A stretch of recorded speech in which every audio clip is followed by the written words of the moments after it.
Hello everyone, unique BP science academy সকলকে স্বাগত। আশা করি তোমরা সকলে ভালো আছো, সুস্থ আছো এবং পজিটিভ আছো।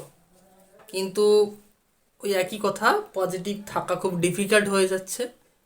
তো তবুও বলবো, যারা যারা পজিটিভ থাকছো তারাই নিশ্চয়ই ভিডিওটা ক্লিক করে এসেছো দেখছো, কারণ তারাই থাকতে পারছো নিজেকে এই ট্র্যাকে। যাই হোক, আবারও বলে রাখবো যে এই চ্যানেলে সকল প্রাইমারি রিলেটেড তথ্যগুলো প্রোভাইড করা হয় এবং টেট এবং ইন্টারভিউ সংক্রান্ত নোটিফিকেশান অনুযায়ী এখানে পড়ানো হয়। তো যারা যারা নতুন তাদেরকে বলবো, যদি এই ছোট্ট চ্যানেলটি আপনার শিক্ষক ও শিক্ষিকা হওয়ার যে স্বপ্ন পূরণের সামান্য পরিমাণ হেল্পে আসে বলে মনে করেন বা মনে করো, তো তাহলে আমার এই চ্যানেলটিকে সাবস্ক্রাইব করে অল নোটিফিকেশান অন করে রাখবে। আর যারা শেষ বা শুরু থেকে শেষ পর্যন্ত আমাকে সাপোর্ট করে আসছো, তাদেরকে অন্তরের অন্তঃস্থল থেকে অনেক ধন্যবাদ। যাই হোক, আজকের একটা বিষয় নিয়ে আলোচনা, যেটা তোমরা থাম্বনেল দেখে বুঝতে পেরে গেছো। তো বিষয়টা খুব গম্ভীর, যে আমরা যারা পাস করে রয়েছে, তোমরা মানে তোমাদের যারা যারা ইন্টারভিউ জন্য প্রস্তুতি নিচ্ছে, তাদের খুব বাজে একটা পরিস্থিতিতে তোমরা সম্মুখীন হচ্ছ। বিভিন্ন রকম পরিস্থিতি, সেটা অন্য কেউ বুঝবে না, যারা হচ্ছ তারাই বুঝবে, অন্য কেউ বুঝবে না। যাই হোক, বোঝার দরকারও নেই, শুধু নিজেকে শক্ত থাকতে হবে। একটা কথা বলে রাখি যে আমাদের এখন কী করণীয় এই পরিস্থিতিতে। ইন্টারভিউ আসার সম্ভাবনা খুবই ক্ষীণ জুলাই মাসের আগে, কারণ যেহেতু ওবিসি মামলা মিটছে না। তো এখন ওবিসি মামলা আমাদের কয়েকটা উদ্দেশ্য, আর যারা তোমরা পাস করতে, তো কয়েকটা উদ্দেশ্য থাকতে হবে। যে এক নম্বর হচ্ছে ভ্যাকেন্সিটা খুব বেশি আসতে হবে। দু নম্বর হচ্ছে খুব তাড়াতাড়ি ইন্টারভিউর নোটিফিকেশান বের করতে হবে। এই দুটো দাবি থাকতে হবে, এই দুটো চাওয়া, যারা প্রস্তুতি নিচ্ছ তাদের এই দুটোই চাওয়া। তো এই দুটো চাওয়া পরিপূর্ণ করার জন্য এখন আমাদের কি করণীয়? কিছু কি আমাদের হাতে রয়েছে, নাকি সম্পূর্ণ সিস্টেমের হাতে রয়েছে সব কিছু?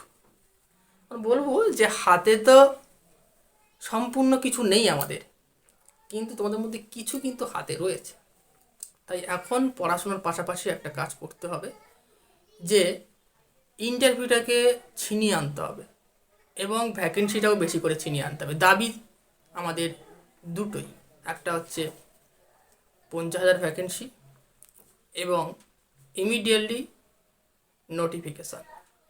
এই দাবিটা ঘরে বসে হবে না। এবং আবারও বলে রাখি, আমি যে কথাটা বলতে যাচ্ছি এটা আমার সম্পূর্ণ ব্যক্তিগত মতামত এবং তোমাদের ভালো ভেবে চিন্তা করে মতামত। কেউ যদি মনে করো এটা প্রয়োজন নেই বা এটা ভুলভাল বলছে, তাহলে সে কিন্তু স্কিপ করে বেরিয়ে যেতে পারে, সে বা তিনা বা তিনি। যাই হোক, কথাটা হচ্ছে এটাই, যে এখন পড়াশোনা তো করতে হবে, পড়াশোনার পাশাপাশি কিন্তু আন্দোলন করতে হবে, সরকারের উপর চাপ সৃষ্টি করতে হবে এবং সেই দাবিটা পেশ করতে হবে এবং খুব যতটা সম্ভব বেশি শক্তি নিয়ে, বেশি সংখ্যক হয়ে কিন্তু পেশ করতে হবে। এবং সেই দাবিটা পেশ করার জন্য দুটোই দাবি, 50,000 ভ্যাকেন্সি প্লাস ইমিডিয়েটলি নোটিফিকেশান। তো আমি যেটুকু জেনেছি, যেটুকু শুনেছি, তোমাদের 3 তারিখ একটা এই দাবি, এই আন্দোলনের জন্য একটা আয়োজন করা হয়েছে।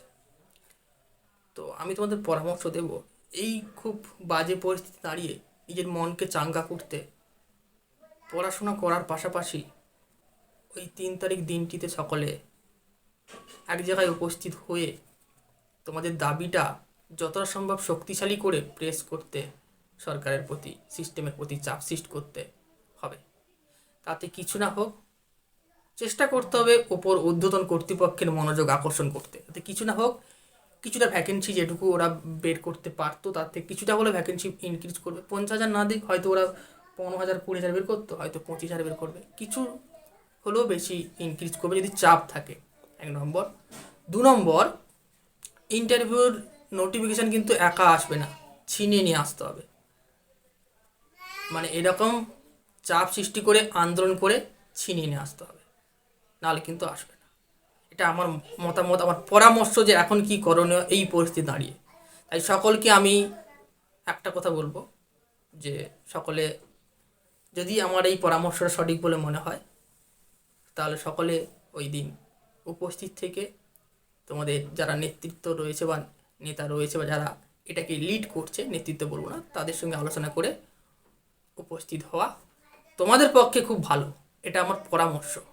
আর যারা যারা আমার এই পরামর্শটা সঠিক বলে মনে করছো তাদেরকে একটা রিকোয়েস্ট, আমার এই ভিডিওটা চারিদিকে শেয়ার করে দাও বা শেয়ার করে দিন, যাতে সকলে দেখে সকলে ব্যাপারটাকে রিয়েলাইজ করে এই আন্দোলনে উপস্থিত থাকে, পড়াশোনার পাশাপাশি এই দাবিগুলো পেশ করতে পারে, সিস্টেমের প্রতি চাপ সৃষ্টি করে নিজেদের পাওনাটুকু আদায় করে নিতে পারে। যদি একমত হন বা একমত হও তোমরা, তো যারা যারা একমত হবে তারা অবশ্যই উপস্থিত থাকবে 3 তারিখে। আমি আহ্বান দিচ্ছি না, আমি তোমাদের পরামর্শ দিচ্ছি।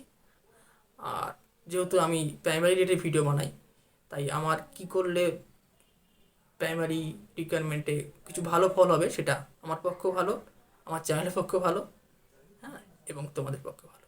বলবো না নিঃস্বার্থভাবে কিছু বলছি, নিঃস্বার্থভাবে কোনো কিছু হয় না, এটা আমি সত্যি কথা বলছি। নিঃস্বার্থভাবে কোনো কিছু হয় না। আমি যেই ভিডিও ছাড়ছি এটা নিঃস্বার্থভাবে সবাই বলবে তোমাদের জন্য করছি, আরে হ্যাঁ তোমাদের জন্য ভাবছি, এটা ক্রিয়েটিভ ঠিক আছে, কিন্তু এটাও ঠিকই যে আমি চাইছি আমার চ্যানেলটা দাঁড়িয়ে যাক বা আমার চ্যানেলটা ভালো কিছু হোক, ভিউ হোক, কিছু হোক, আর্ন হোক, যাই হোক, যা কিছু নিঃস্বার্থভাবে কোনো কিছু হয় না। আমি এরকমভাবে ফেকনেস দেখে বলবো না যে আমি নিঃস্বার্থভাবে ছাড়ছি। আমি চাইছি যে আমি যে সকল ভিডিও ছাড়ি তাদের প্রতি একটা টান রয়েছে আমার, তারা প্রতিষ্ঠিত হোক, তারা পড়াশোনা করুক, তারা চাকরি পাক, এবং তৎসঙ্গে সঙ্গে আমার তাদের চাকরি পেলে, যখন একটা কথা বলি, যদি তোমরা ইন্টারভিউতে দিতে যাও বা নোটিফিকেশান বেরিয়ে যায়, আমি ইন্টারভিউ রিলেটেড ভিডিও ছাড়তে পারবো। আমি এইসব ফালতু ভিডিও আমাকে বানাতে হবে না, আমাকে ইন্টারভিউ রিলেটেড ভিডিও ছাড়তে পারবো, আমি পড়াতে পারবো। তখন ছেলেপুলেরা আমি যেটা পড়াবো সবাই দেখবে, ঠিক আছে না? এখন ছাড়লেও তো কেউ দেখবে না, এটা আমারও স্বার্থ রয়েছে। কিন্তু হ্যাঁ, আমি কারো স্বার্থ নঙ্গিত করে আমি স্বার্থটা দেখছি না, তোমাদের ভালো চেয়েও দেখছি। যাই হোক, এটা একটা কথা বললাম ফ্র্যাঙ্কলি, তোমরা অনেক বড়, অনেক বুদ্ধিমান, তাই বললাম। এসব লুকিয়ে তো কিছু লাভ নেই যে তোমাদের জন্য খাটছি, আমি নিজেকে উজাড় করে দিচ্ছি, এই করছি, এমন কোনো ব্যাপার নয়। তোমাদের ভালোটা অবশ্যই বোঝানোর চেষ্টা করছি। পড়াশোনা করো, নেগেটিভ হয়েও না, ইন্টারভিউ অবশ্যই হবে, দেরি বেশি হয়তো একটু হচ্ছে, শুধু একটু চাপ সৃষ্টি করে রাখো সরকারের প্রতি, যাতে কি হয় যে একটু ভ্যাকেন্সি বাড়ে, এবং দ্বিতীয়ত ইন্টারভিউ যত সম্ভব তাড়াতাড়ি আসার সম্ভাবনা তৈরি হয়। যদি আমার এই কথাগুলো সকলে বিশ্বাস করো এবং মেনে মানো ঠিক বলছে দাদা বাসায়, তাহলে অবশ্যই এই কাজগুলো করো। ইন্টারভিউ বলছি, আন্দোলনে উপস্থিত থেকো সকলে, এবং সকলকে যাদের যাদের মনে হয় যে এটা সঠিক তারা এটাকে শেয়ার করে দিও, যাতে সকলে দেখে সকলে একটা বৃহৎভাবে জমায়েত হয়, এবং এই ভিডিওটা শুধু আমার নয় তোমাদেরও কাজে আসে। ভালো থেকো, সুস্থ থেকো।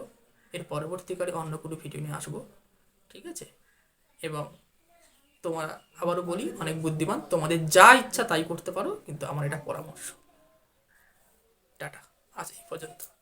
ভালো থেকো, পজিটিভ থেকো, আশা করি ভালো কিছু হবে।